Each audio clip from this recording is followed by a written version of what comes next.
Hello everyone, I'm Kristen Olson Stone. Welcome to my studio. In this painting video, I'm going to show you how to paint this beautiful luminous watercolor of a swan swimming through a pond. If you haven't already done so, please subscribe to my channel, like this video, and leave a comment. I'd love to hear from you.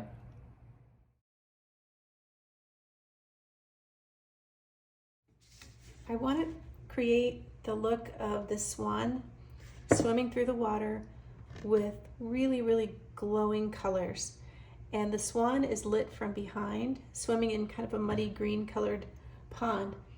So because the swan is lit from behind, I want to create a nice light gray wash that varies from bluish violet to warm violet. So I have a little yellow, or excuse me, a little cobalt violet squeezed out on my palette. And I'm using a Rembrandt set of watercolors, which is 24 colors. To this set, I've added white and silver. And then I squeezed out a little bit of cobalt violet on the lid, my mixing space. And I'm mixing cobalt blue with the cobalt violet and some yellow ochre, so I can get a nice range of violets. I'm using a number 10 Silverbrush black velvet brush. And I'm going to make nice light strokes, sort of mimicking the feathers in the bird's wings. And I'm going to go along the tail and along the bottom of the bird and its neck.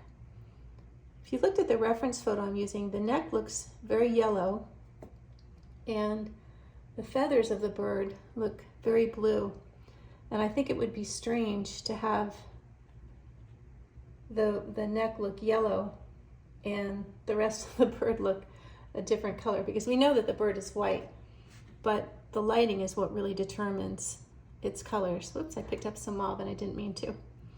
Okay, so here is some more cobalt violet. So what I can do now that this area is wet with the mixture of the other colors is I can drop the cobalt violet right into the wet paint and let the colors mix around on the paper.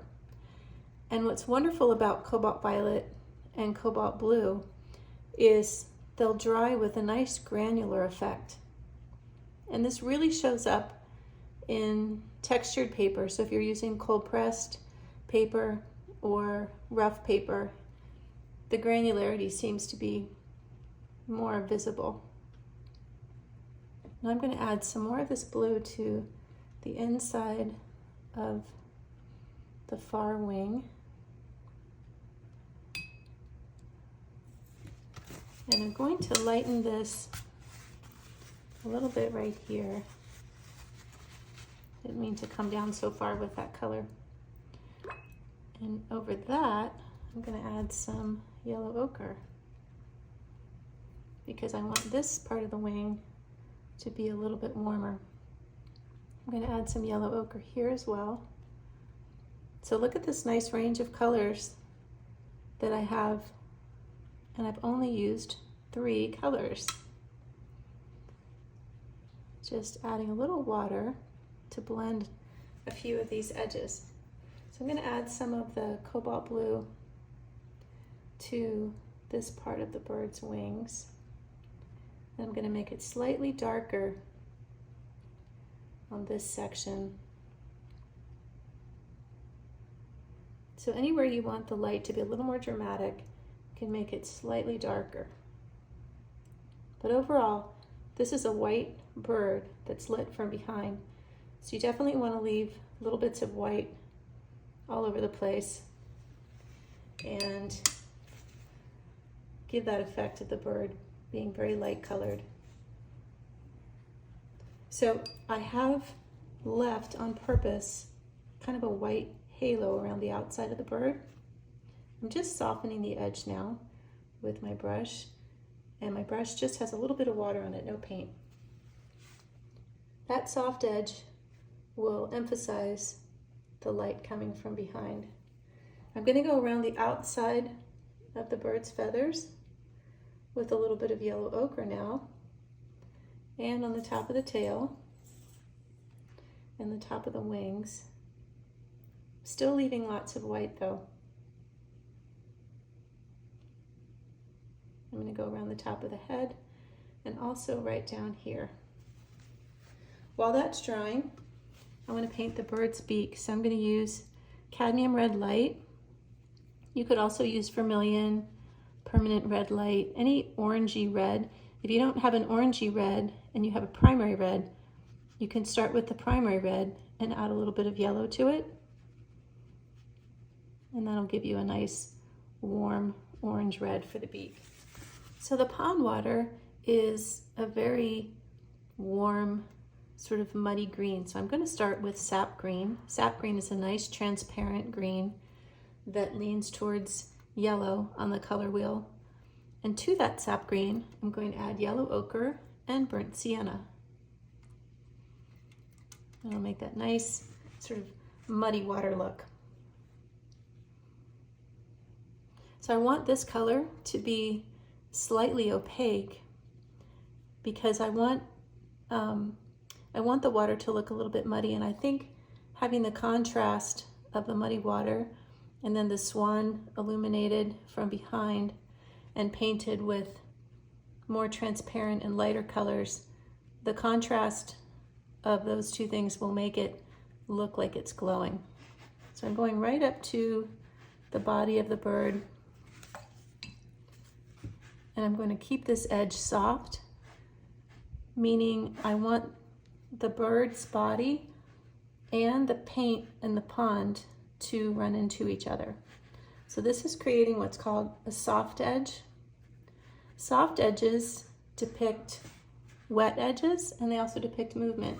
So the swan's moving through the water, so I want that movement, and of course it's a wet edge because the swan is sitting in the water.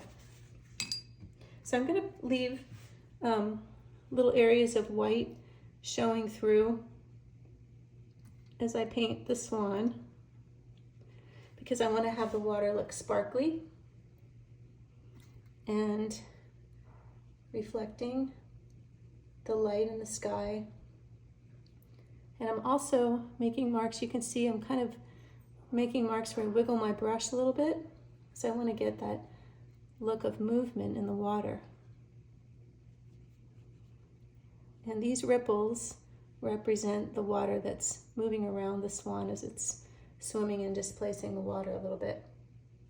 So before I move on to the background, the other thing I want to do is add some mauve and Payne's gray together and a little bit of burnt sienna, and lastly a little bit of ultramarine blue. And I want to create a nice dark edge right under the bird.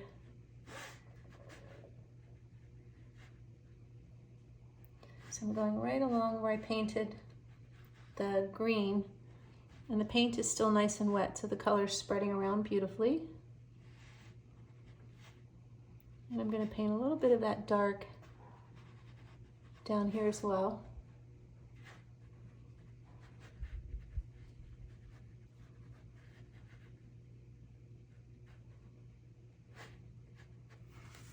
I'm going to rinse my brush now. I'm going to come back and soften this edge one more time.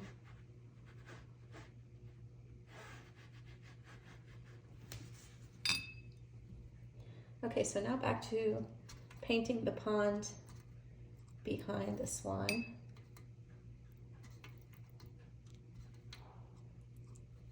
So when you're painting something that's backlit, you really want to pay careful attention to your negative space. So the space behind the bird is negative space. And you want to make sure that your negative space is a nice shape. And of course, swans have a beautiful shape, so it's easy to get a nice negative space shape around them. I'm going to paint this nice shape here between the wings and the neck.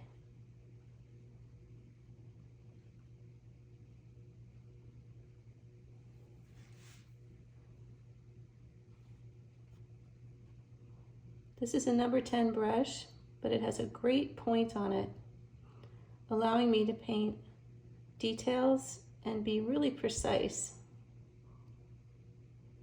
And it holds a lot of water, so you'll notice I can do quite a lot of painting before I have to go back and get more water or more paint on my brush. So just carefully painting around the swan's head and filling in my negative space.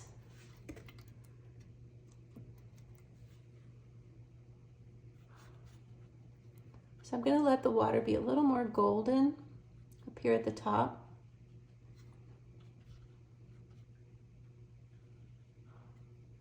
So to get more of a golden look, I've added more yellow ochre to the mixture, so a little less burnt sienna and a little less sap green to get that golden look. I think that helps emphasize the light coming from behind the bird, and then having it darker in front is a bit more dramatic.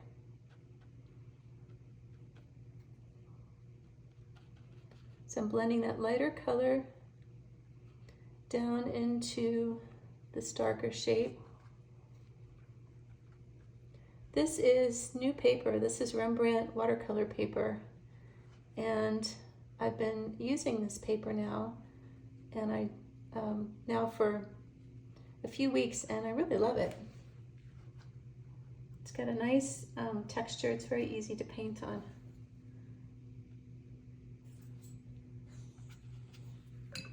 Okay, so I'm going to add a few strokes of dark paint. So I'm going to get ultramarine blue and burnt sienna.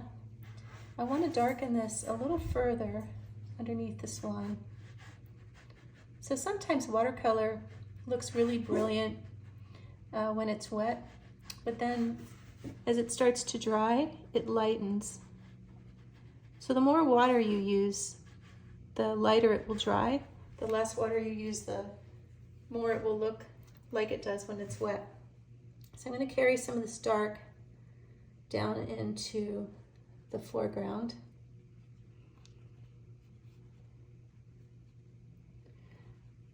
As if the bird is casting a bit of a shadow into the foreground water.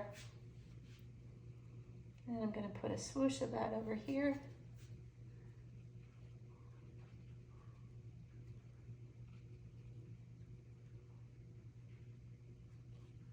And just a few marks to indicate texture on the water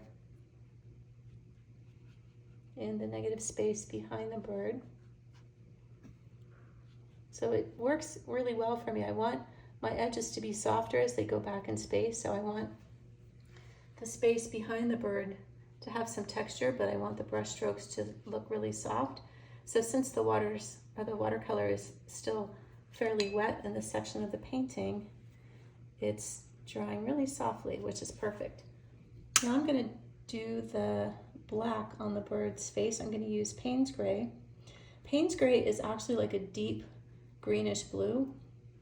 So I add mauve to it very often and burnt sienna to make it a prettier dark.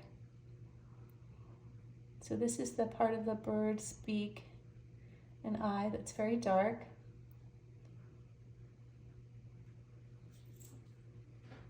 You can see I can still be really precise with this brush.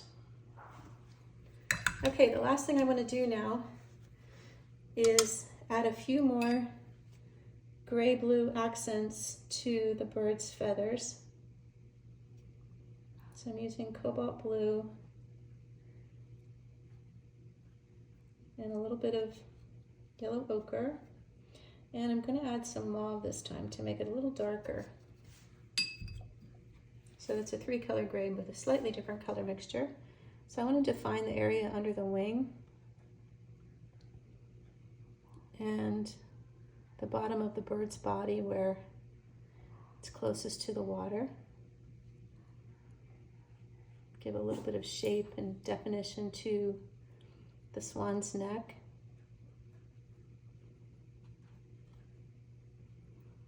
Need a little more paint. And a few strokes to just emphasize the drama of the light behind the bird.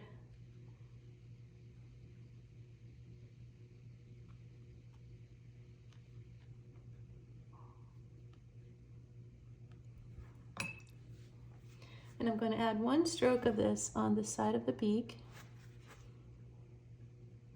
just to give the beak a little bit of glow.